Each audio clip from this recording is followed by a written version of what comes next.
Vamos a comenzar con nuestra mesa. Vamos a comenzar con Selene Yuridia Galindo Cumplido. Ella es licenciada en Antropología, actualmente es asistente de investigación en el Programa Nacional de Etnografía de las Regiones Indígenas de México, en el Nuevo Milenio bajo la línea de investigación Diversidad Cultural, Discriminación y Desigualdad Social. Ha investigado los Tohono O'odham, discúlpame mi pronunciación, ahorita me corregirás, en Sonora, sobre el concepto de comunidades de práctica. También llevó a cabo una investigación etnobotánica como parte del proyecto arqueológico Sextín. Ha impartido clases de antropología médica en la Universidad Juárez del Estado de Durango. Vamos a darle la bienvenida.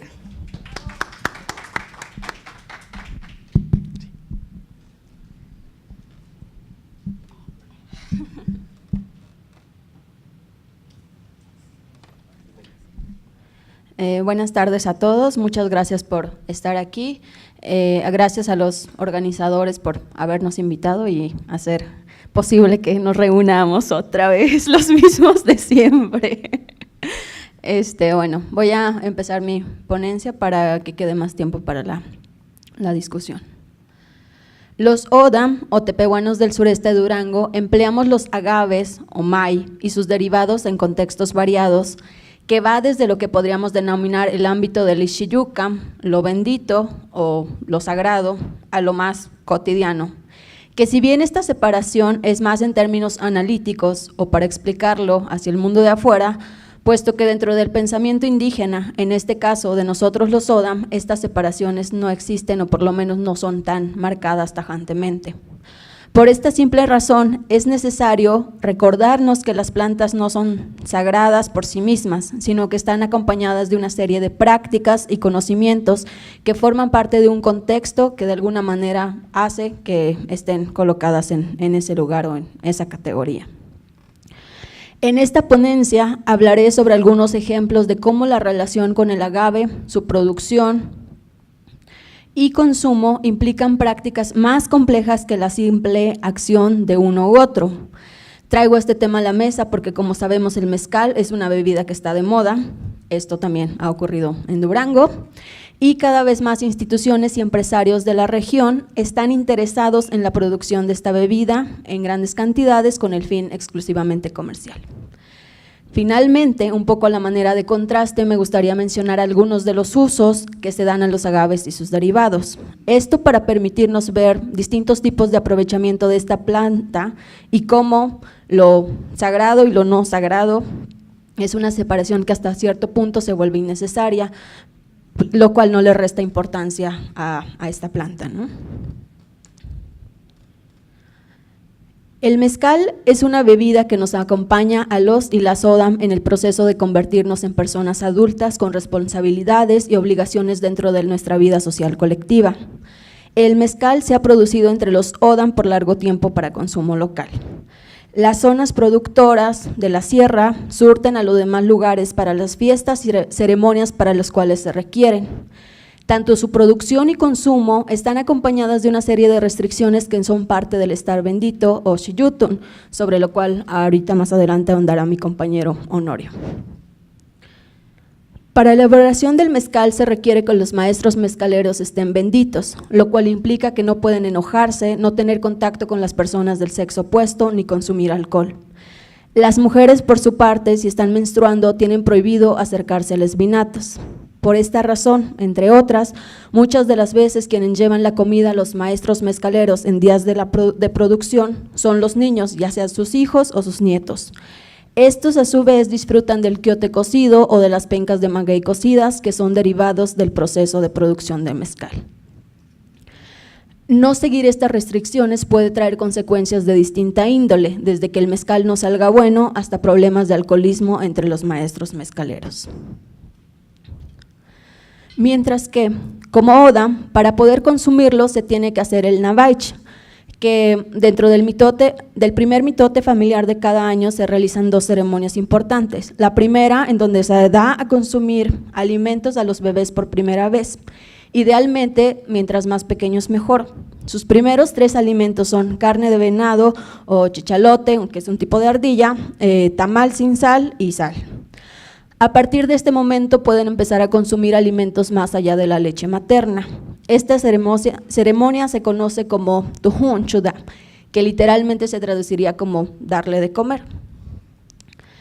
La segunda ceremonia por la cual pasa un oda y es la que nos interesa para los fines de esta ponencia. Esta se lleva a cabo cuando los jóvenes, hombres y mujeres, son capaces de sostener el peso más o menos de una cubeta de atole de unos 20 litros aproximadamente, u ollas de barro de más o menos las mismas dimensiones, ya que como parte de la ceremonia la circularán en el patio del mitote 5 veces para darle atole a los que están ahí sentados acompañando la ceremonia.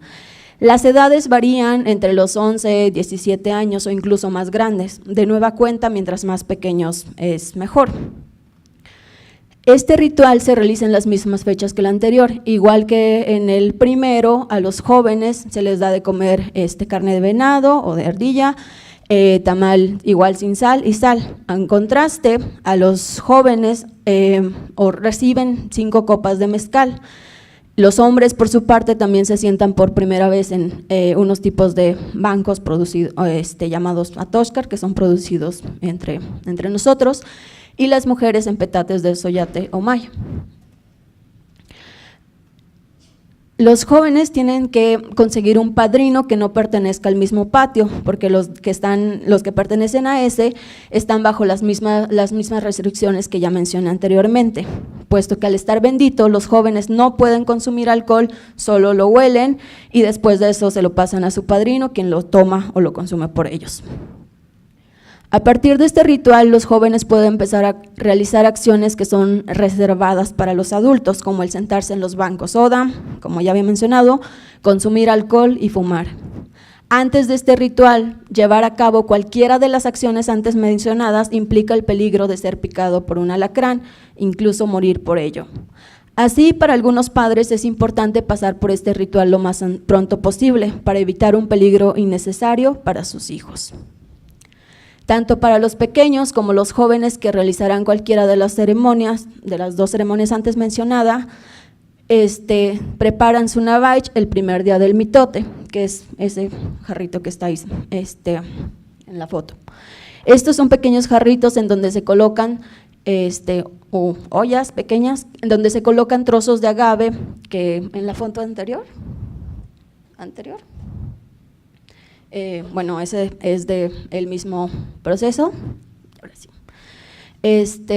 Estos trozos de agave que son previamente tatemados en el fuego central del patio del mitote. También se agregan pedazos de ikov, que es lo que está alrededor, y las flechas y agua. Al final, estos se cuelgan en el patio, en el altar del mitote, si pudieran los pueden ver ahí. Igual con los tamales que son consumidos con las cosas que ya les mencioné anteriormente. Dentro de las fiestas relacionadas a la iglesia y los cargos civiles y religiosos, el mezcal forma parte de las transiciones y cambios de los encargados. Como menciona Reyes, es uno de los dones que los mayordomos, el mezcal es uno de los dones que los mayordomos entregan en cada fiesta. En algunas de estas se espera ver borrachos a los mayordomos que están recibiendo el cargo. Tanto ellos como las autoridades que reciben pasan por un proceso donde se les da valor. Ahí, mientras las autoridades y los ancianos les dan a conocer sus obligaciones mediante un discurso, quien está recibiendo dicho cargo debe ingerir el mezcal que el saliente le está entregando. También son en estas fiestas donde se puede ver a las mujeres, ya sea mayormente ya señoras grandes, emborracharse públicamente. En la cabecera, por ejemplo, de la comunidad de San Francisco de Ocotán se puede observar a grupos de mujeres que acuden directamente para este fin. Reyes igual ha registrado esto en Santa María. Y esto es en San Francisco, sobre todo para la fiesta de Santo Santiago, que es en julio. El mezcal para fines recreativos es consumido principalmente por las personas mayores, mientras que los jóvenes optan por la cerveza, específicamente la modelo especial. También es mayormente consumido en los lugares donde se produce. En Agüitazarca, un anexo de la comunidad de Santa María de Ocotán, por ejemplo, que es uno de los lugares productores, un medio, que sería una botella como de este tamaño, se vende en 40 pesos. Mientras que en la comunidad de San Francisco de Ocotán, donde no se produce mezcal cerca, una copa, que sería como un caballito, cuesta alrededor de 15 pesos. La diferencia entre precios es considerable, sin embargo es mucho más barato que lo que lo compramos como en las grandes ciudades, sobre todo con toda esta ola del mezcal que está de moda, ¿no? Se reconocen las diferencias entre los agaves y sus sabores, pero no hay una real distinción o valoración entre sabores, o por lo menos no es lo que interesa. Los que sí hacen esto son los maestros mezcaleros, y entre ellos también se reconoce quién es bueno haciéndolo, quién no lo es tanto, o quien sigue las reglas, sobre todo en términos de estar bendito y demás.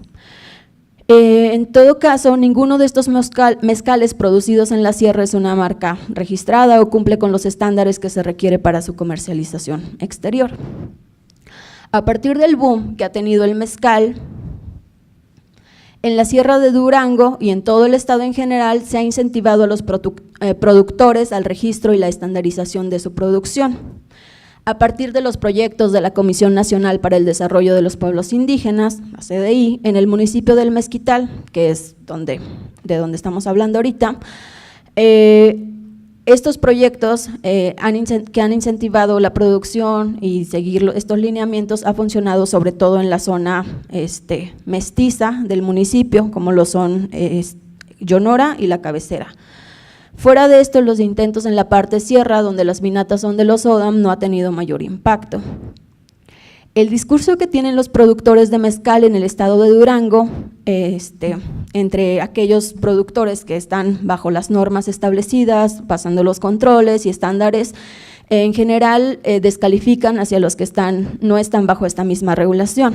No obstante, venden una imagen de elaboración tradicional y además señalan que son provenientes o están establecidos en los lugares más conocidos como zonas mezcaleras en el estado. Tal es el caso de Nombre de Dios, en donde la mayoría de la producción es entre ejidatarios mestizos, y en el municipio del Mezquital, en donde la mayoría de la producción es entre mestizos y ODA.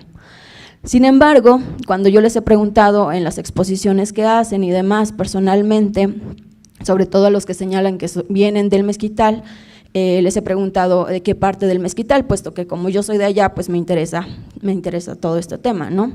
Y después a veces de evadir las preguntas terminan diciendo que lo que realmente procede del Mezquital son las piñas y no realmente la elaboración allá, solo las traen, las recolectan y las hacen ya en la ciudad de Durango, en las orillas de la ciudad.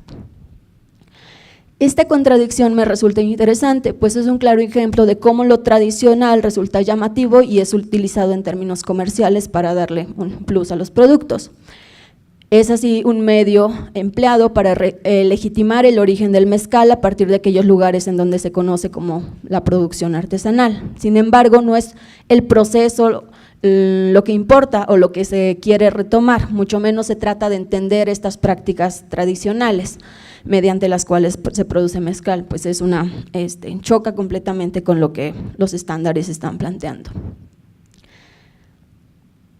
En este sentido, entender las prácticas tradicionales de los ODAM, de todos aquellos pueblos que tienen relación con los agaves y sus derivados, implica su entendimiento más allá del mezcal por sí mismo.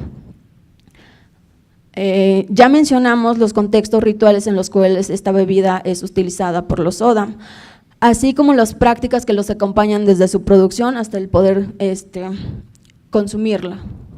Por consiguiente, ahora quiero traer a la mesa otros derivados del agave que son consumidos y utilizados en la vida cotidiana de los pueblos ODA. Esto con el fin de hacernos comprender cómo una misma planta tiene una variabilidad de usos y niveles de importancia o diferencia de acuerdo al contexto en donde, como ya mencionamos, la diferenciación entre lo sagrado y no sagrado a veces resulta una separación artificial. Anteriormente mencioné que durante la elaboración del mezcal los niños y las personas en general gustaban de comer el quiote, el sab o el may, que son las pencas de maguey tatemadas. Este es un incentivo para los niños para ir a las vinatas y de alguna manera seguir el proceso de elaboración de dicha bebida, que a poco son conocimientos que van formando alrededor de esta práctica y que ellos mismos van adquiriendo. Las pencas de maguey más pequeñas también son utilizadas como escobas o cepillos para lavar los utensilios de la cocina, sobre todo el metate. Estas pencas también son utilizadas para peinarse después de estar bendito, guardado por un mes, en donde se siguen las abstinencias ya antes mencionadas, pero también es otro proceso un poco más difícil de explicar en este momento, pero quizás algunas de las cosas a destacar es que quienes se ponen benditos por un mes salen de sus casas y arman ramadas temporales en donde viven por todo este tiempo. Además de no comer sal, no se pueden bañar, no pueden consumir ningún tipo de alimento procesado. Básicamente la dieta consiste en semillas de calabaza, tomatillos o tomates verdes, papas, tortillas y atole de maíz. En contraste, estos dos distintos usos de una misma cosa nos muestra que las plantas, en este caso los agaves y sus derivados, al menos en el mundo Odam, tiene una constante posibilidad de ser algo ishiyukam, algo sagrado, y a la vez ser un objeto mundano que forma parte de la cotidianidad con la que se convive constantemente. Por otro lado, el hulik o las bayusas, que son las flores de maguey, también forman parte de la gastronomía Oda.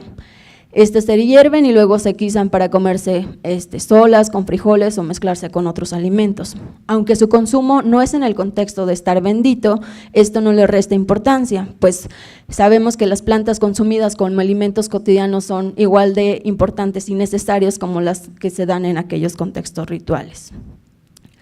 Para los Oda, el agave es una planta que está ligada a nosotros en muchos de los ámbitos sobre los cuales nos desenvolvemos como personas. Para poder consumir el mezcal tenemos que pasar por un ritual, de igual forma es necesario seguir una serie de restricciones si queremos producirlo. Aunque el mezcal forma parte fundamental de algunas de las fiestas y las transiciones,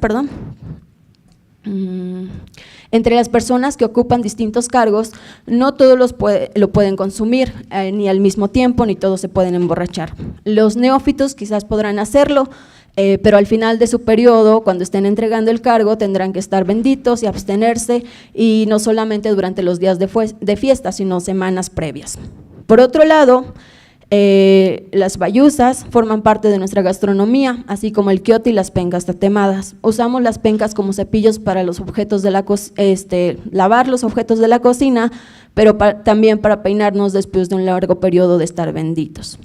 Es así que hablar del agave y sus derivados como planta sagrada desde el mundo Odam nos plantea una posibilidad amplia de uso, relaciones con ella e implicaciones, en donde se tiene que plantear y entender todo este dinamismo y diversidad de usos y relaciones donde el agave de alguna manera es un elemento central.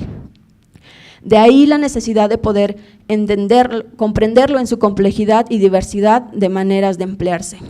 De igual manera, los usos y las relaciones que tenemos con esta planta, más que una separación entre lo sagrado y lo cotidiano, es más bien una fluidez y una unidad en donde una parte no puede existir sin la otra. Gracias.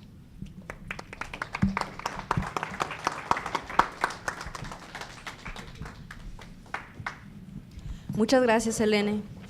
Ahora tenemos a Honorio Mendía Soto. Él es originario del pueblo Odam de los Otehuanos del Sur. Es licenciado en Derecho y maestro en Estudios Antropológicos. Trabaja temas de derechos de las personas, comunidades y pueblos indígenas y se especializa en sistemas normativos y elección de autoridades entre los Odam. Ha sido asistente jurídico en la Comisión Nacional para el Desarrollo de los Pueblos Indígenas, asistente de investigación en el Instituto Nacional de Antropología e Historia, subdirector de investigación en la Escuela de Antropología e Historia del Norte de México y actualmente se desempeña como asesor investigador en derechos indígenas y derecho electoral. Es miembro fundador del colectivo Centro de Estudios y Asesoría para Pueblos Indígenas Durango. Bienvenido, Honorio. Gracias. Siwan Grubus, Yam Gitwis is by Homolin Yapim, is by Tutat Daka. Muy buenas tardes. Espero que todas y todos estén bien de su IMDA o de su alma.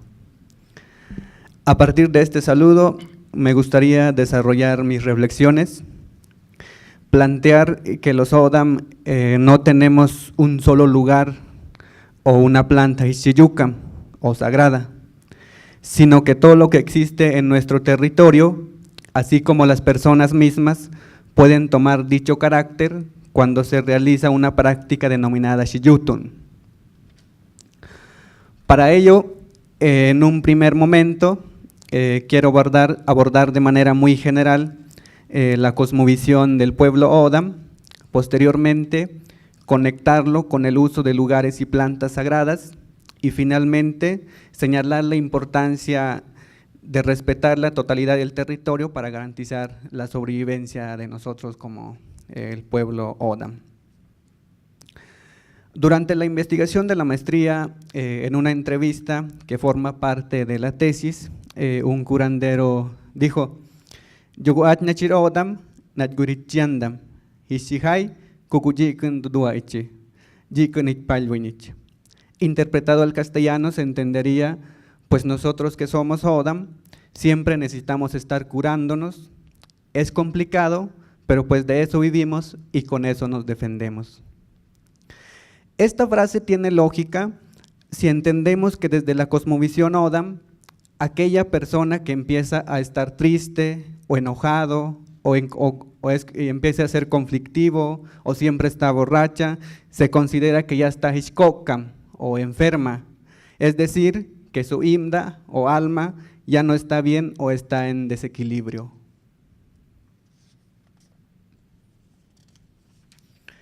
Así pues, resulta necesario que siempre estén humchienda, curando o equilibrando en este caso su alma o su imda, puesto que desde su propia cosmovisión, toda persona debe procurar estar bien de su alma, ya que solo de esa manera estará hishbaitutadaka o hishbai humulinya, estar bien física y espiritualmente, y por ende estar bien con la familia, con la comunidad y el entorno en donde convive. Partiendo un poco de esta filosofía de vivir, los Odam tienen diversos espacios en donde realizamos el Shiyutun, es decir, espacios desde donde nos comunicamos con los Itgukura o nuestros ancestros, como lo ha trabajado Antonio Reyes, y a partir de donde nosotros pedimos la sanación o la armonización, en este caso de nuestro imda o nuestro alma, así como también para pedir permiso, bendecir o agradecer el uso de lo que se reproduce en nuestro territorio. ¿En qué consiste el Shiyutun? Esto ya lo mencionaba un poco la compañera Selene. La palabra se compone principalmente por el Shiyu, que se refiere, como ya lo ha trabajado Antonio Reyes en sus trabajos, el guardar un estado de purificación que se le dice en español estar bendito. Y el estar Shiyu o estar bendito implica realizar o abstenerse durante o después de una acción ritual que puede durar entre 2 semanas o 2 meses, una serie de actos como son los siguientes. De inicio, es necesario bañarse y tener la actitud de encontrarse en el estado de Shiyuka, es decir, en este estado de sagrado, de bendito. Además, las personas que están en ese estado de sagrado y bendito deben abstenerse de tomar bebidas alcohólicas, enojarse, coquetear y o tener relaciones sexuales, ayunar y no ingerir sal en algunos casos. Ahora, ligado a esto se encuentra la participación en alguna acción ritual en algún determinado lugar. Y finalmente, al estar en determinado lugar sagrado, se tiene que decir, vamos, dependiendo también del lugar, el tumuanya o el tuñuquia, que se entiende como el acto de limpiarse, confesarse y pedir la sanación del imda a través de, obviamente, del uso de la palabra. De esta manera, el Shiyutun se refiere a 2 cosas. Por un lado, estar bendito y participar en cualquiera de los espacios o lugares que usamos para la curación o armonización de nuestro imda.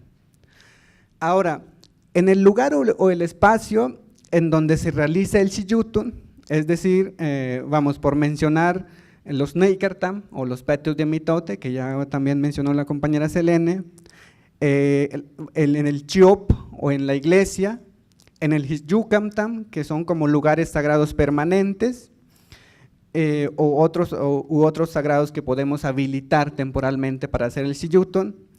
Tanto la persona que participa, así como las cosas que se utilicen, toman el carácter de lo que se denomina en nuestra lengua como el Isiyukam, entendiéndolo como sagrado, bendito o prohibido. Es decir, aquello con lo que no se puede tocar o interactuar mientras tampoco se esté en ese estado. En otras palabras, el Isiyukam hace referencia tanto a las personas, al lugar y a los objetos que se utilicen durante la práctica del Siyutun. Todos sagrados, benditos o prohibidos en un determinado momento. Para sustentar un poco como estas reflexiones que estoy comentando, por razones de tiempo y sin entrar como al fondo de los temas, voy a poner como ejemplo 3 lugares en donde generalmente se realizan los Siyutun y mostrar los elementos que toman el carácter de sagrado. En un primer momento tenemos, por ejemplo, el Xiotal o el mitote, que es el ritual o es uno de los más importantes en el pueblo tepehuano, y el trabajo de Antonio Reyes, los que están benditos, el mitote comunal entre los tepehuanos, me parece que es el que hace una buena aproximación a su significado desde nuestra cosmovisión. Además de lo que ya se abordó y lo que comentó la compañera Selene, yo voy a mencionar nada más de manera general como las ceremonias que se realizan 3 veces al año y en los cuales se dice como el Huañin o se pide, vamos, la sanación del alma o nuestro Imda, pero también, por ejemplo, la ceremonia que se realiza en los meses de febrero y abril, esta sirve, por ejemplo, para pedir la lluvia y que no haya como muchas plagas, pues generalmente en esas fechas nosotros empezamos a sembrar. O hay otra que se realiza en el mes de agosto y septiembre y es como para la bendición de los jilotes y también para pedir permiso para que se pueda empezar a consumir ya sea los elotes o la calabaza con lo que sembremos en determinado lugar. Y hay otro que se realiza más o menos entre octubre y noviembre y este es para pedir que no haga como mucho frío en los meses de diciembre y enero. Esta práctica del Siyutun se pueden mencionar que los elementos siguientes toman el carácter de sagrado Siyutun. Por un lado, o como primer elemento, pues están los Hatkam o las personas. Aquí tengo como Sianar Haroy, que puede tomar el carácter de sagrado una persona de cualquier sexo o edad mientras esté participando en estos determinados lugares. Hay otros segundos elementos que serían los lugares y objetos que se convierten en sagrados en este ritual y uno es el Debir o el Neikartam, que se entendería como el patio de mitote, también es sagrado en ese espacio en donde danzamos o en donde hacemos como el ritual, pero también se vuelve sagrado en ese momento el Tok, entonces como el algodón, el Yoshi, flores, Mai, ya sea la penca de maguey, Vapak, que es el carrizo, el Viv, el tabaco, el Tua, pedazos de encino, por ejemplo, lo que tenemos ahí como fogatita, esos también se convierten en sagrados en ese momento, así como lo que tenemos ahí atrás en donde ponemos las ofrendas son encinos y en ese dado momento también se convierten en sagrados. También hay otros elementos, por ejemplo el ana, o son águilas, generalmente de águila, alas, y esos también se convierten en sagrados. Y también el soyate, el que nosotros llamamos el humu, también se convierte como en sagrado durante ese momento. En relación al koi o a la comida, también estos se convierten en sagrado, por ejemplo, lo que ya mencionaba la compañera Selene, el tumaich o los tamales se convierten en sagrados en ese momento, el atull o el atole, el chicolat o chocolate, el sudai o el agua también se convierte en sagrado, el hunman, la chuina, on o el sal, viñ o el mezcal, Junvá, como los elotes, también son los que se convierten en sagrados en ese momento cuando se está haciendo el ritual del mitote o el xiotl. Otro de los espacios en donde también hay elementos que se convierten en sagrado es lo que nosotros conocemos como el yucamtam, o un lugar sagrado temporal, vamos a decir. En este lugar sagrado temporal se encuentra generalmente en cerros o en barrancos. Generalmente están en lugares alejados de zonas pobladas o en zonas donde vive gente. En dicho lugar también se puede asistir para realizar el chiañe y por tanto pedir la sanación del imda o del alma, pero también se usa, por ejemplo, estos lugares sagrados para pedir permiso o suerte para cazar algún animal, ya sea o algún venado, algún chichalote, para consumo familiar o también para uso ritual. En lo que nos interesa en este lugar, los siguientes elementos que pueden tomar el carácter de Xiyucam o sagrado son los siguientes. Obviamente nunca va a faltar como el Hatkam o las personas, que también es de cualquier edad que vayan a ese lugar sagrado, también obviamente toman el carácter de sagrado.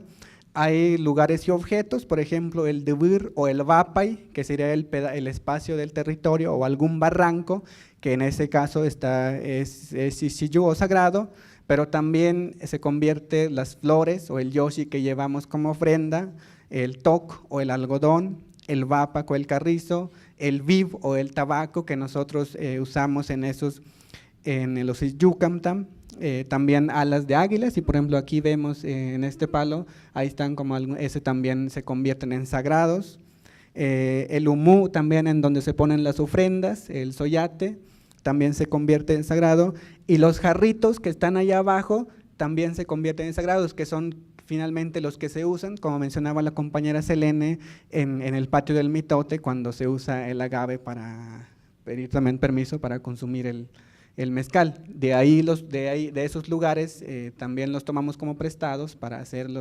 usarlos en otro contexto ritual sagrado también, ¿no?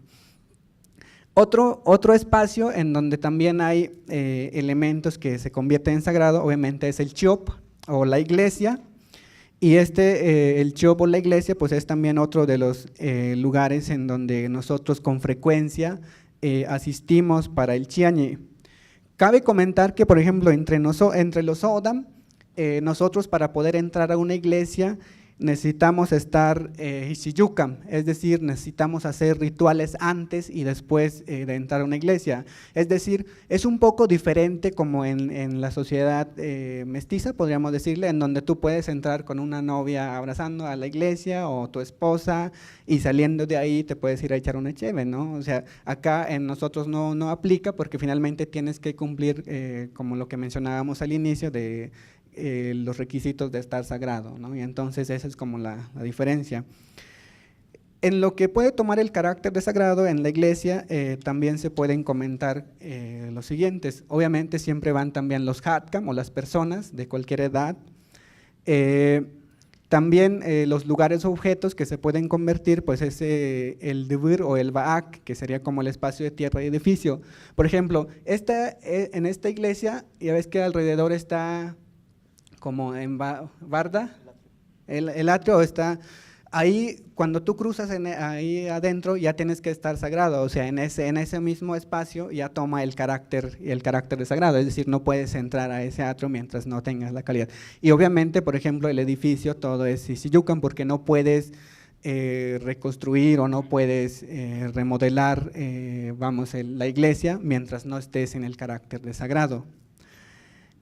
Otras cosas que también se convierten en sagrado en el ritual o cuando vas al chiop, pues es también el algodón, el carrizo, el soyate, las flores, inclusive las velas que están ahí como ofrenda, ¿no? En lo que respecta al koi o a la comida, aquí en esta iglesia cualquier comida se puede convertir en sagrado, mientras tú lleves como ofrenda una Pepsi, queso, naranjas, plátano, todo lo que sea consumible, y cuando lo pongas como ofrenda se convierte en sagrado, es decir, solo lo puede consumir o tocar aquella persona que también esté sagrado. Estos son solo como algunos de los lugares sagrados. Sin embargo, hay otros, por ejemplo, nosotros podemos habilitar desde piedras sagradas, o sea, por ejemplo, hay algunos lugares que le llaman como gongos yará, que también muchas veces se van ahí a hacer un ritual, pero para nuestros perros, por ejemplo, que está enfermo, pues nosotros lo llevamos ahí. Y hay otros que son barrancos que nosotros podemos habilitar también, ya sea para hacer alguna manda. A veces los panteones también los habilitamos para hacer como algún ritual o alguna manda. Bosques también los podemos habilitar, como ya decía la compañera Selene, cuando tú vas a guardarte un mes, puedes habilitar algún pedazo de bosque y ese lugar se convierte en sagrado durante el tiempo que tú vas a estar ahí. Y podemos mencionar entre otros. Como pudimos observar en las imágenes, las personas Odam siempre están en todas partes, pues son los que pueden decidir en qué momento, en qué lugar o inclusive qué lugar o objetos necesitan habilitar para realizar el Xiyutun.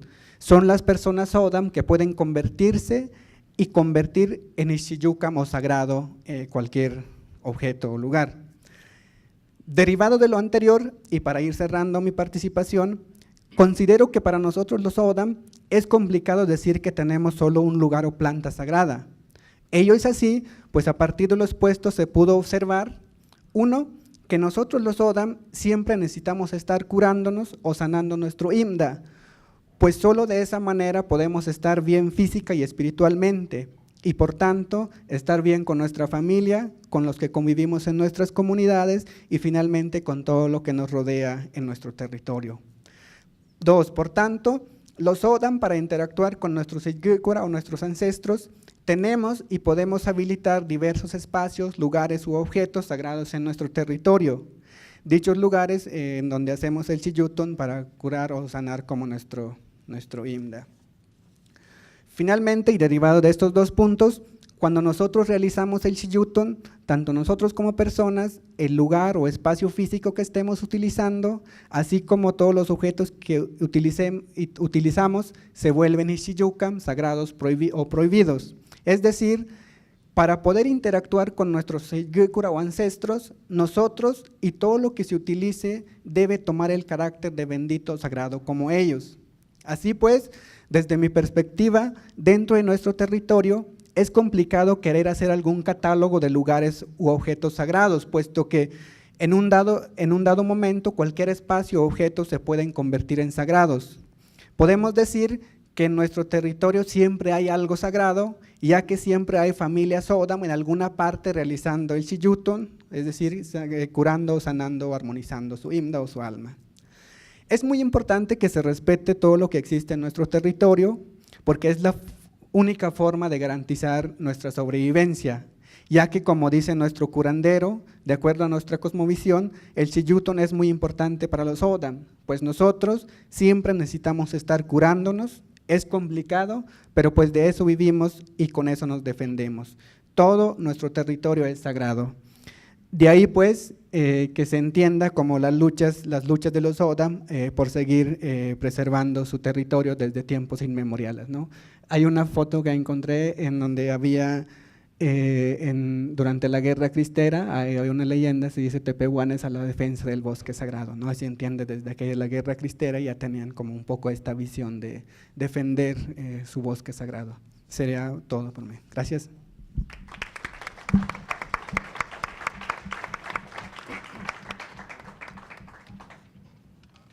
Muchas gracias, Honorio. Qué bonitas imágenes escogiste además, muchas gracias. Ahora a continuación tenemos a Antonio Reyes Valdés, el ya muy mencionado Antonio Reyes Valdés. Es doctor en antropología social. Desde 1998 realiza trabajos de campo entre los tepehuanes del sur de Durango y el norte de Nayarit, explorando temas de organización social, ritual, mitología y transmisión de conocimiento. Desde el 2004 es profesor investigador de tiempo completo del Instituto Nacional de Antropología e Historia a través del Centro INA Durango. Actualmente se desempeña como secretario académico de la Escuela de Antropología e Historia del Norte de México en la ciudad de Chihuahua. Bienvenido. Muchas gracias. Pues primero que nada, muchísimas gracias a los organizadores por la invitación. Siempre es una muy buena oportunidad reunirnos y y pues difundir un poco los trabajos que estamos realizando. Tengo la impresión de que mi participación aquí fue muy aleatoria porque desde hacía tiempo que me venían pidiendo que hiciera algún trabajo sobre el uso del peyote entre los tepehuanos y yo insistía, pues es que el uso del peyote entre los tepehuanos es prácticamente nulo, ¿no? Y dije, bueno, creo que vale la pena empezar con eso nuestra exposición, más que nada porque también es muy importante deshacernos de ciertas ideas, ciertas falsas ideas, ¿no? Que nos pueden llevar a muchos equívocos. Lo muestro con dos ejemplos que me parecen muy interesantes. Tengo un amigo ahí en Santa María de Ocotán, un señor ya mayor que tiene facultades como curandero, que un día se le ocurrió pues, irse con unos huicholes a Viricuta, como dijo él, a calarse con el peyote, ¿verdad? Vamos a ver qué onda, pues total, ¿qué tiene, no? La primera vez fue con los huicholes, después en veces posteriores acudió por su propia cuenta, pero cuando sus vecinos lo descubrieron que estaba consumiendo peyote y estaba yendo con los huicholes, pues en plan de broma le decían el maracame, ¿no? O sea, como marcando el hecho de que pues esa no es una costumbre propia entre los tepehuanos, ¿no? Otro amigo mío curandero también me platicó que un día estaba curando una familia entre la cual había 2 huicholes también. Al final de la ceremonia le obsequiaron unas cabecitas de peyote, se las comió, se fue a su casa, dice que iba platicando por la sierra y me dice, oiga compadre, y de repente que me empiezan a hablar. Y yo, pues ¿quién me habla? ¿Quién me habla? Eran las vacas, compadre, me hablaban las vacas. Y seguí caminando y de repente los árboles, no, yo me fui caminando a mi casa ya y ¿cómo batallé para dormir esa noche, no? Entonces, el uso del peyote entre los tepehuanos no es desconocido y sin duda hay gente que lo utiliza, que lo consume, que tiene parientes huicholes, que tiene parientes coras, pero lo que hay que destacar es que no es una práctica cultural extendida en la sierra, ¿no? O sea, no existen ceremonias propias de peyote entre los tepehuanos, ¿no? Pero eso decir que lo desconocen o que no les es familiar, pues los ejemplos creo que nos hablan un poco del asunto, ¿no? Bueno. Quizá habría que decir otra cosa. Hay 2 referencias en la literatura al uso del peyote entre tepehuanos, pero son de finales del siglo XIX y realmente nunca ha quedado claro cómo se obtuvieron. Incluso mencionan unos vocablos ahí rarísimos que nunca hemos escuchado, ¿no? Y esas son las referencias que continuamente se utilizan en algunas páginas de internet. Entonces, se los comento para que sean cautelosos con las fuentes, hay que verificarlas bien, ¿no? Bueno, pues ya que estamos, vamos a hablar de tabaco. El tabaco macuche, bif, como se conoce en Odam, o tobosh en náhuatl mexicanero, corresponde con la especie nicotiana rústica que los tepehuanos del sur cultivan en su territorio en un bosque de pino y encino entre los 1200 y los 2000 metros sobre el nivel del mar. El ciclo de crecimiento es de 4 meses y al igual que con el maíz, los cultivadores de tabaco siguen diversas estrategias adaptando las semillas a las diversas alturas y microclimas, toda vez que dependiendo de la altura, es posible controlar el periodo de cosecha evitando las heladas. El tabaco macuche tiene una gran importancia en la vida social, en general, entre los tepehuanos de Durango. No solo ocupa una posición central en todo el ceremonial, sino que, contrario a los valores que promueve, por ejemplo, la Secretaría de Salud, el consumo de tabaco se recomienda contra varios padecimientos como el dolor de estómago, el dolor de cabeza, para calmar el hambre, la tos y el cansancio. Incluso el hollín llamado Duincar Bishi, literalmente caca de pipa, se utiliza en algunas ceremonias a modo de ceniza, como se utilizará en el miércoles de ceniza, o bien para curar algunas heridas del ganado. El bif se consume también socialmente con fines recreativos, ¿el anterior? Esa. Se consume también con fines recreativos, pero sin lugar a dudas su uso ceremonial es el más importante. El tabaco es un ancestro cuyo principal atributo es el de ser mensajero entre los seres humanos y las deidades. Por esta razón se le conoce como el correo divino o el correo bendito.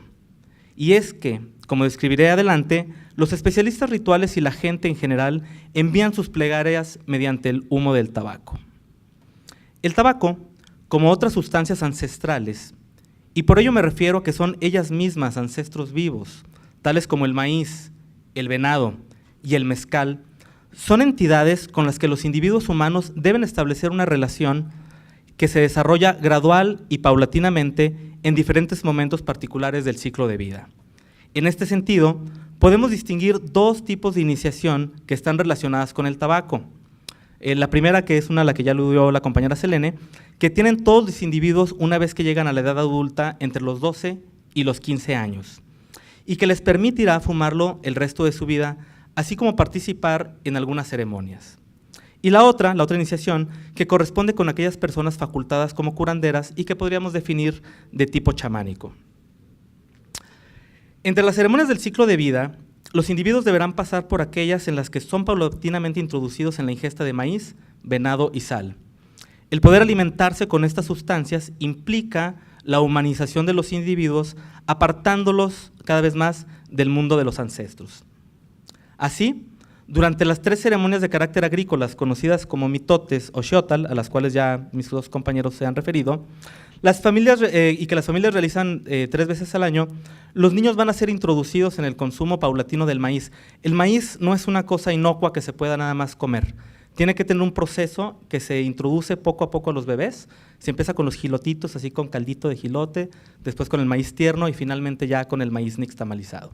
En ese momento se asume que el niño está está casi completamente humanizado y separado de sus ancestros, por lo menos de su ancestro maíz, ¿no? Lo mismo ocurre con el venado y con la sal. Más tarde en su vida, cuando los jóvenes alcanzan la edad de entre 12 y 15 años, los jóvenes se presentan una vez en el patio ceremonial familiar durante la fiesta de las lluvias para transitar a la vida adulta. En este caso, los jóvenes, hombres y mujeres, serán formalmente introducidos en el consumo del mezcal y del tabaco. Se dice que si los jóvenes ingieren mezcal antes de esta ceremonia, son susceptibles de un castigo mediante la picadura de un alacrán. Así, durante la madrugada del mitote de las lluvias, los jóvenes reciben una botellita de mezcal, de la cual deberán de beber 5 copitas, pero como están benditos, como ya mencionaron los compañeros, pues se las pasa a un madrino o padrina que lo hará por ellos, ¿no? Ahora bien, es muy interesante porque siempre se menciona que es a partir de esta ceremonia cuando se puede consumir mezcal y cuando no solo se puede, sino que a partir de entonces se debe de fumar tabaco, sobre todo si se quiere ser partícipe de este tipo de ceremonias. ¿Por qué? Porque es justamente a través del humo del tabaco como se envían las plegarias para con los ancestros, ¿no? En el caso del consumo de tabaco en las prácticas curativas, este se encuentra ligado no solo a la transmisión de mensajes, sino también a la búsqueda de visiones. Idealmente, todos los tepehuanos, hombres y mujeres, se inician en el contacto sin intermediarios con diferentes espíritus de las enfermedades y deidades tutelares para su cura. Con ese fin, realizan un retiro en el bosque durante casi 40 días, en los que además de romper con todo contacto social, a no ser con otros participantes del mismo, también guardan un conjunto de abstinencias que incluyen, ya Honorio nos lo mostró muy bien ahí gráficamente, incluyen el abstenerse de bebidas alcohólicas, de relaciones sexuales, no se pueden enojar, durante estos 40 días no se puede uno bañar, y quizá de las cosas más relevantes es la abstinencia del consumo de sal y la ingesta muy limitada de alimentos. Se comen nada más derivados del maíz blanco, algunas semillas de calabaza, chilacayote, tomatillo, papa, cebollitas silvestres, pero en cantidades así también como pequeñas, ¿no? Muy pequeñas. Y también la cantidad de agua que se consume es muy poca. Durante los días de ayuno, los iniciantes deben aprender algunas de las artes de ser curandero. El más importante es aprender a soñar. Ayer Arturo nos dio un término, ¿cómo se llama? Oniropraxis, ¿no? Oniropraxis, para aprender a soñar. Pero esta no es una tarea simple para la cual puedan darse instrucciones antes de ir a dormir, así como, oye, tienes que soñar así o tienes que soñar así, ¿no? Es una capacidad o una habilidad que se consigue mediante la práctica de un conjunto de técnicas corporales que pueden desembocar o no en el dominio de las imágenes oníricas. Entre estas prácticas se encuentran el fumar tabaco. Pero contrario a las ceremonias de mitote, las cuales cuentan con un calendario más o menos establecido, en el que los miembros de las familias extensas convienen en reunirse para su celebración, los retiros son eventos especialmente programados que involucran a muy pocas personas y se llevan a cabo con absoluta discreción. La temporada de secas es preferible, pues si bien en esta temporada pueden descender considerablemente las temperaturas, eso siempre será mucho más sencillo que lidiar con las lluvias. Por otra parte, la temporada de secas también es preferida, toda vez que se considera que la temporada seca es la temporada solar y de las deidades luminosas de las cuales se espera obtener conocimientos, ¿no? El retiro comienza con una última cena salada, acto tras el cual los participantes van a dormir a una ramada que servirá de refugio durante el tiempo que dure el retiro. Vamos a pasar así. Aquí tenemos. Ay, ¿dónde me quedé? A la mañana siguiente, el primer día del retiro, los participantes elaboran objetos ceremoniales de gran trascendencia. Se trata de los viñac o flechas de vida y de las pipas para fumar tabaco macuche. La elaboración de la pipa es una actividad que ya poco se realiza en los retiros, pero los curanderos más tradicionales así lo exigen, sobre todo durante el primer retiro, ya que son objetos que se utilizarán a lo largo de la vida cada vez que se participe en retiros de esa naturaleza o bien cada vez que se acuda a curar en el caso de ser curandero. Pero si bien el proceso técnico, tanto de la elaboración del viñac como de la pipa, no es en sí mismo complicado, sí es muy relevante que se realice durante el periodo de retiro y ayuno, pues ello les confiere el poder, la agencia, diríamos los antropólogos, requerida para convertirse en objetos poderosos. Resulta relevante comentar que entre los tepehuanos del margen occidental del río Mezquital es un ideal que los curanderos se hagan de una pipa venida de la costa, especialmente del sitio arqueológico de Chametla, Sinaloa, que es considerado como el lugar de los muertos. Una vez que se elaboran estos objetos, ya sea que se manufacture la pipa in situ o no, cotidianamente los participantes aprenderán mediante la práctica algunas de las habilidades requeridas para ser curandero. 3 veces al día, al amanecer, al mediodía y al atardecer, los participantes dirigen oraciones mirando al oriente y frente a sus viñac. Para ello toman la pipa llena de tabaco en sus manos, la encienden y tras algunas bocanadas de humo, elevan sus plegarias en voz alta. Al finalizar, la persona enjuaga su boca con un poco de agua y la asperja sobre el viñac. Finalmente, además de darle agua, fuma nuevamente un poco de tabaco, cuyo humo comparte con su viñac, arrojándole bocanadas. De hecho, se dice que la flecha, que el viñac, estos objetos que vimos en la diapositiva anterior, se alimentan justamente de agua y de humo de tabaco. Si bien estos son los momentos en los que se tiene claramente indicado fumar tabaco de la pipa, es común que los participantes en los retiros fumen frecuentemente, pues ello ayuda a mitigar el hambre provocada por el ayuno, así durante 5 semanas. En la última semana, todas las mañanas los participantes acuden de manera individual a visitar al curandero o curandera que guía el retiro para contarle sus sueños y sobre los cuales ofrecerá una interpretación. Pero a diferencia de otros procesos curativos, como explicaré adelante, en este caso son los sueños de los iniciantes los que importan y no tanto los del curandero. Y es que, en caso de haber cumplido correctamente con las abstinencias y otros requisitos del retiro, los participantes obtendrán visiones oníricas que constituyen imágenes del mundo de los ancestros y que son tomados como respuestas de las plegarias que el tabaco se encargó de entregarles. Si se trata de un novicio de curandero, se espera que estas visiones le revelen además conocimientos propios de las enfermedades con las cuales habrá de lidiar el resto de su vida.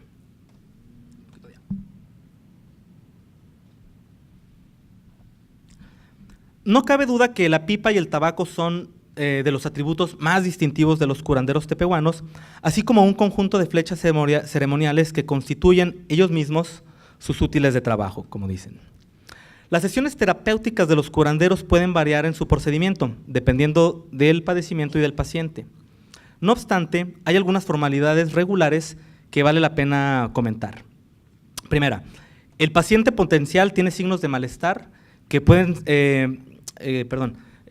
estar determinadas ya sea por un dolor corporal, un accidente que produce alguna herida o una torcedura o un sueño perturbador. Segundo, el paciente decide consultar al curandero, para lo cual elabora una flecha conocida como sacom o prenda, la cual frotará por todo su cuerpo para impregnarla con su imda o alma y que posteriormente entregará al curandero.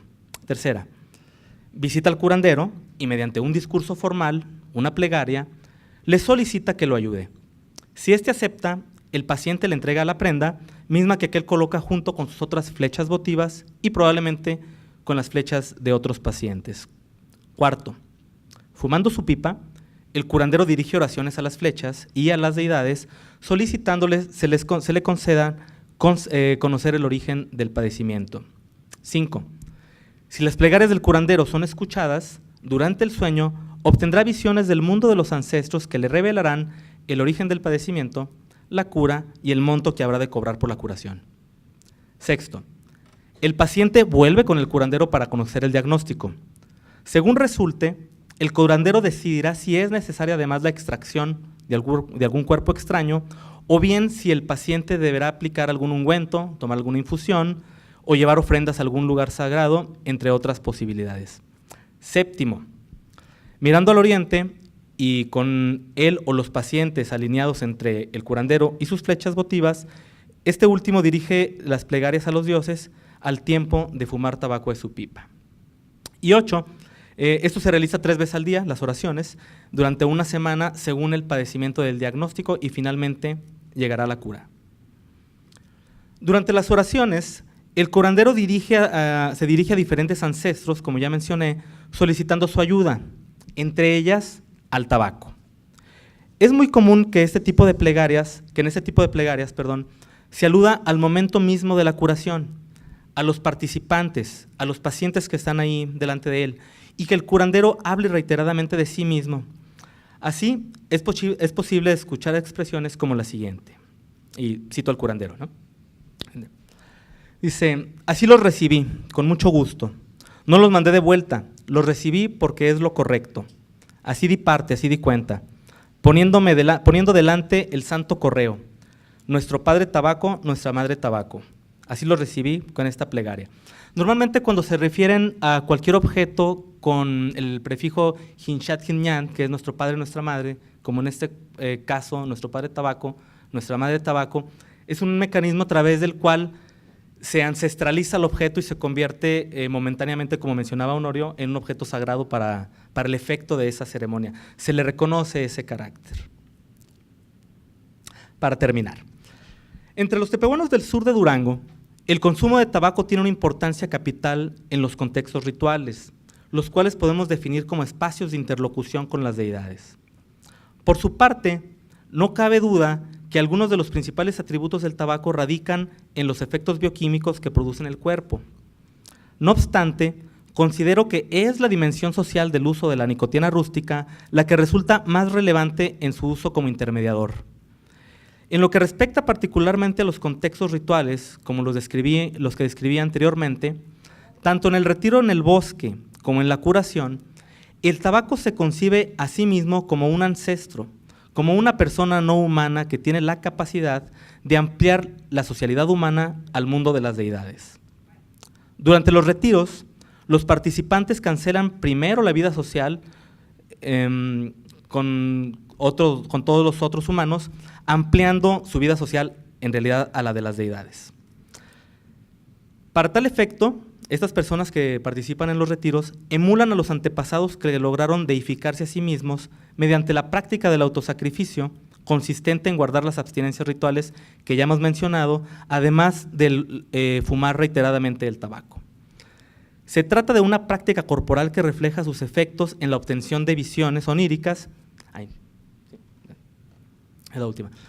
Pero si bien todo el mundo es capaz de soñar, no todo el mundo tiene la capacidad de tener sueños significativos y reveladores, los cuales son el principal atributo de los curanderos y que constituyen la respuesta a sus plegarias transmitidas por el humo del tabaco.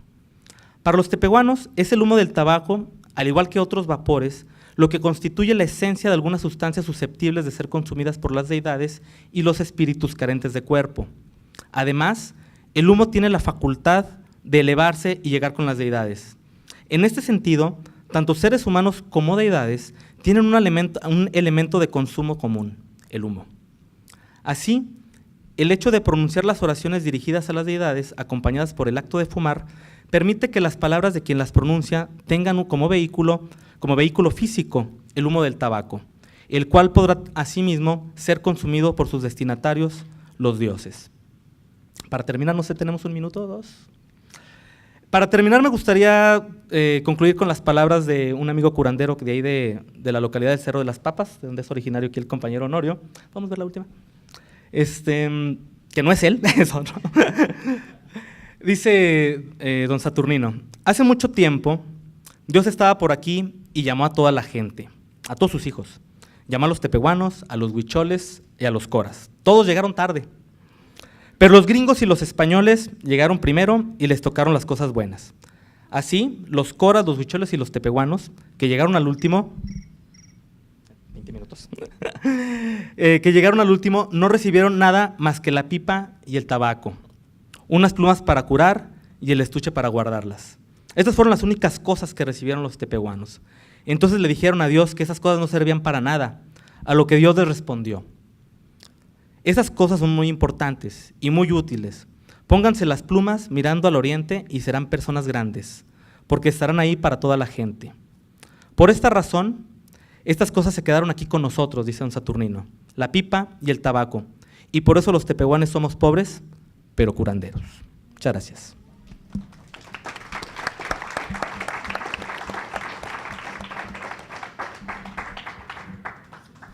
Muchísimas gracias, Antonio.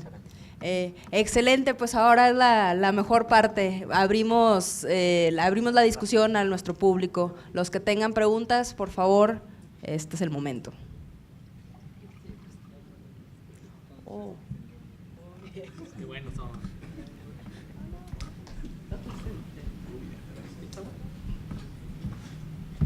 Hola, buenas tardes. Cuando se fumaba la pipa, el tabaquito, ¿se le daba el llamado toque o solamente se introducía a la boca y se expulsaba el humo? O como es, ya ves que pues ahora el consumo en toda la sociedad pues se le da el toque, ¿no? Y muchas culturas dicen que no. Entonces ellos, ¿cómo lo manejaban? ¿Quién contesta? ¿Alguien más tiene preguntas? Vamos a recoger unas 3, 4. A mí me intriga saber, y creo que se relaciona un poco, ¿qué tan extendido es el uso del tabaco comercial entre los Odam?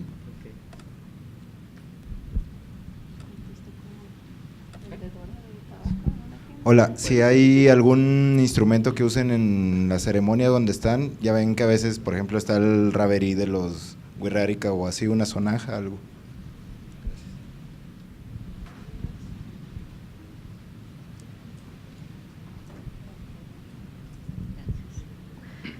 Muy buenas presentaciones a todos. Quiero saber si el uso del mezcal y el tabaco se desarrolla en una dependencia o adicción entre ellos o no. Bueno, yo agrego… perdón. Una pregunta respecto a las flechas, no sé qué otro… ese instrumento para qué otros lo utilizan, también en relación a como los huicholes utilizan el mudieri, es decir, qué otros usos tienen las flechas para ellos, ¿no? Bueno, yo de todos modos agrego mi pregunta. Me dio, no sé, me dio curiosidad entre lo que estaba diciendo Selene de que a veces es un poco irreal esta separación entre lo sagrado y lo sagrado. Pero según todo lo que nos estaba diciendo Norio, estaba marcando, hasta físicamente vimos la marcación de los lugares y de los objetos sagrados y sagrados, aunque sean en ocasiones temporales. Entonces quería saber cómo dialogan estas dos ideas. ¿Empiezo yo? ¿Con esa? Bueno, empieza tú. Es que si empiezo yo voy a agarrar el micrófono. Bueno, justo lo que decía, pues realmente tiene mucha relación con lo que dice Honorio, ¿no? Porque a fin de cuentas todo tiene la potencialidad de ser sagrado, ¿no? Sin embargo, no todo es sagrado todo el tiempo, y en el caso de lo que yo explicaba, de lo que yo contaba acerca de los agaves, pues implica eso, cómo siempre es necesario considerar cada una de estas cosas, no solamente por sí mismas, sino por todo lo que es las prácticas en las que están envueltas, las cosas que se les están atribuyendo en determinado momento y el contexto en general, ¿no? Porque como el ejemplo que a mí me gusta muchísimo más es como cepillo peine, ¿no?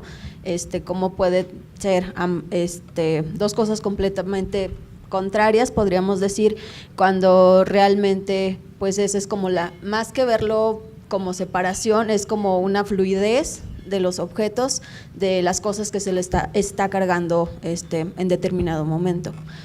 Respecto, ¿qué otra pregunta? Creo que nada más esa es la que me corresponde. Bueno, yo creo que para responder,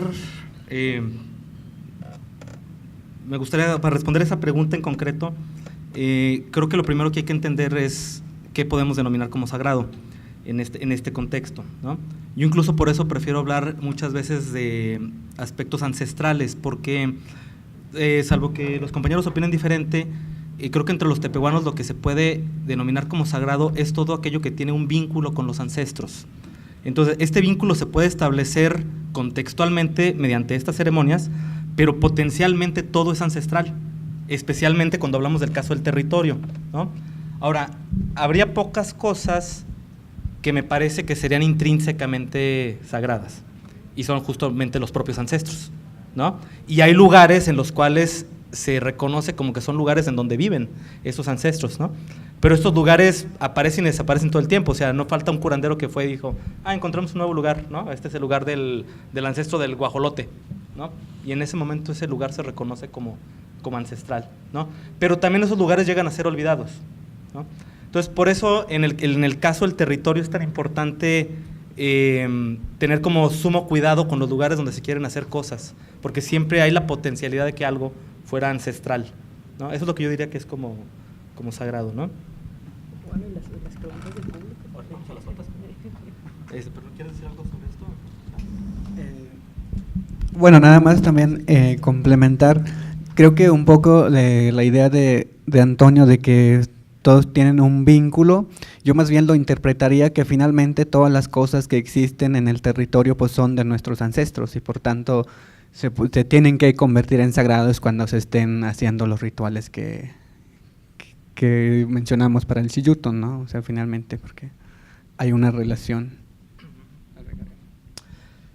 Con respecto al tabaco, pues no se le da el toque, se siente muy fuerte, es muy fuerte, la nicotina rústica fumada en pipa, si le das un toque sí te anda raspando duro, ¿no? Puedes vomitar, te puede dar diarrea, ¿no? O sea, así, de simple, ¿no? Con respecto a la adicción, pues sí, todo, o sea, creo que crea el mezcal, o sea, es alcohol, ¿no? Lo cierto es que hay mucha gente. O sea, yo debería decir aquí, mis amigos tepehuanos son muy recatados en general.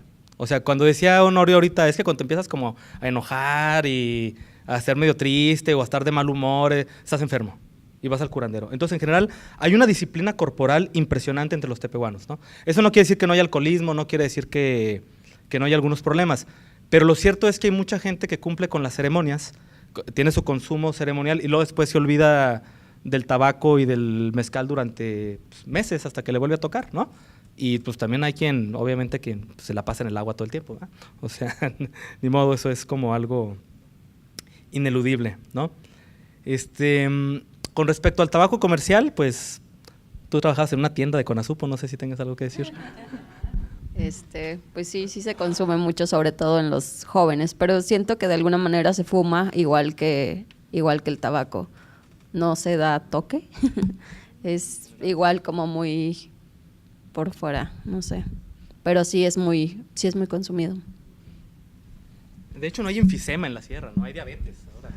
No, y también creo que hay que señalar que finalmente también se dice en las comunidades que no toda persona puede fumar macuche, o sea, son solo ciertas personas que tienen como la posibilidad de la fuerza para controlar su uso, porque también hay que mencionar dos cosas. Antonio ya había mencionado de que generalmente el macuche se usa en los rituales y generalmente cuando Toño hace referencia de que es el correo divino es porque finalmente lo está usando el curandero.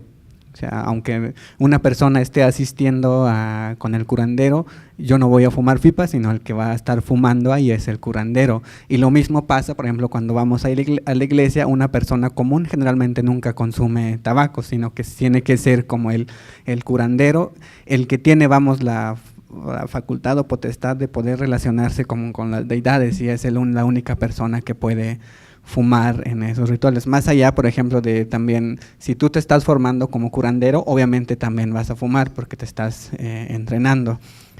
Aparte de ahí, en donde yo más he visto como el uso también del macuche es en las reuniones, o sea, en las asambleas, cuando es muy pesado como los temas, generalmente lo que circulan es fumar el macuche, pero de ahí en más es muy raro que tú veas persona caminando y que esté fumando macuche, ¿no? Que es como más bien cigarro, otras cosas, ¿no?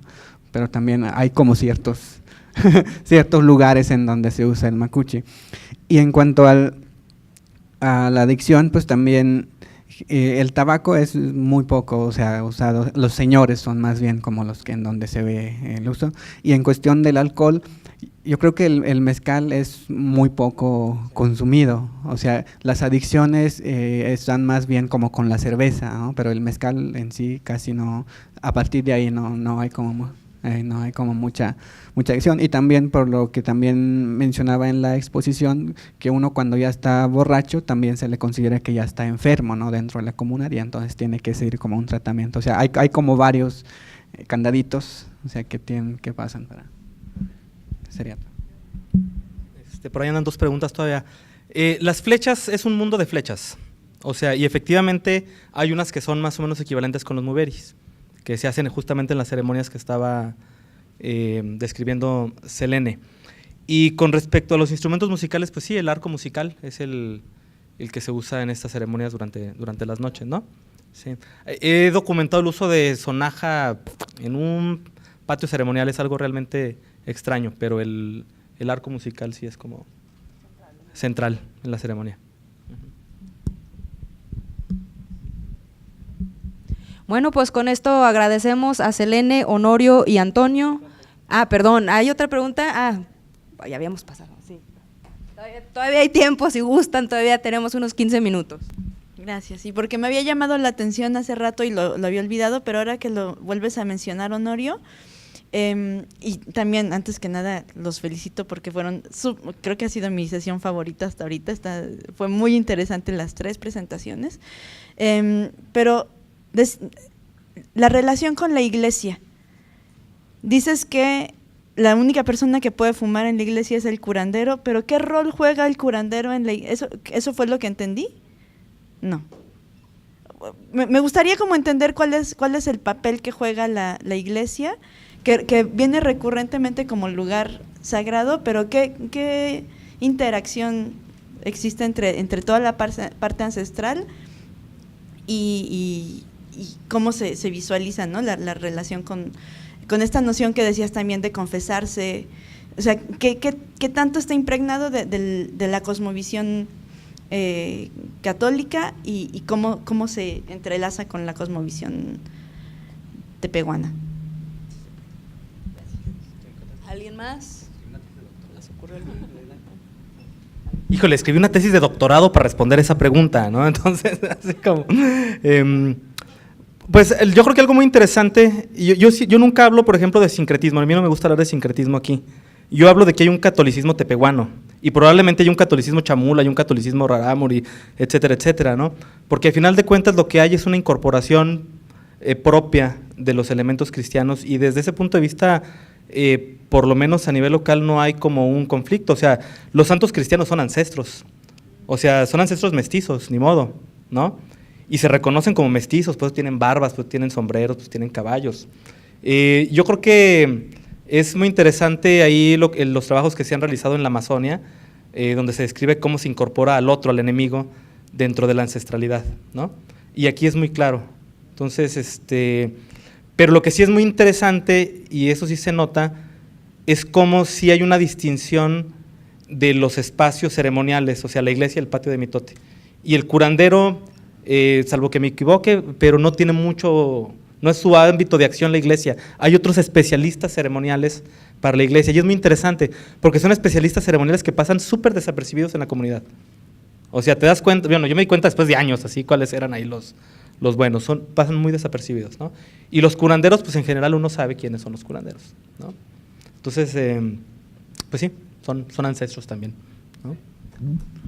Y también un poco complementando, creo que finalmente es una apropiación que nosotros nos hicimos y lo adaptamos a nuestra cosmovisión, porque por ejemplo, en la iglesia tú ves a Jesucristo, a la Virgen y a todos los santos, pero la forma de relacionarse con ellos es muy distinto, o sea, ya le damos como podría decirse como nuestra característica de tener, para relacionarnos con nuestros ancestros tenemos que tomar su categoría de sagrado, o sea, esa es como la apropiación que nosotros hicimos de los santos, porque no podemos entrar a una iglesia así nada más caminando, voy a conocer, por ejemplo, nos pasa mucho, bueno, a mí en lo personal, cuando andas en alguna ciudad y quieres conocer como la iglesia, pero no puedes entrar. O sea, yo por más que ande merodeando ahí, a ver, mejor lo veo por fuera de las fotos, ¿no? O sea, no puedes entrar porque finalmente nuestra práctica es otra. O sea, este sería como la fusión.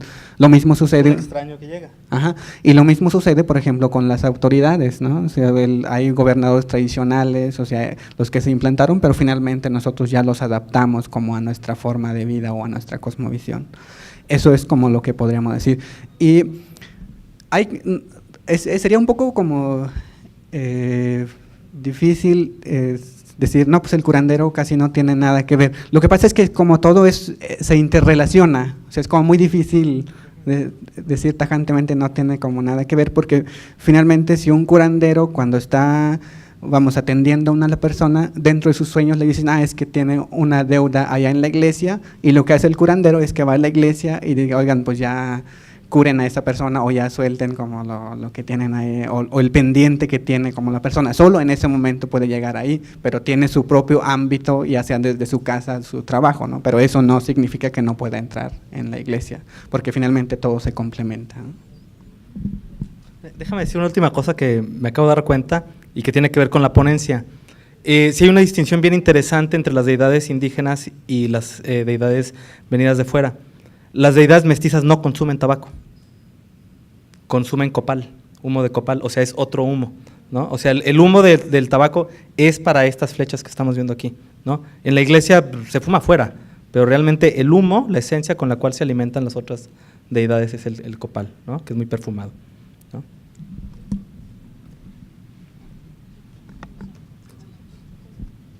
Ahora sí, agradeciéndoles al público y aquí a nuestros ponentes, a Selene, a Honorio y a Antonio. De esta manera cerramos nuestra mesa de plantas sagradas. Un aplauso, por favor.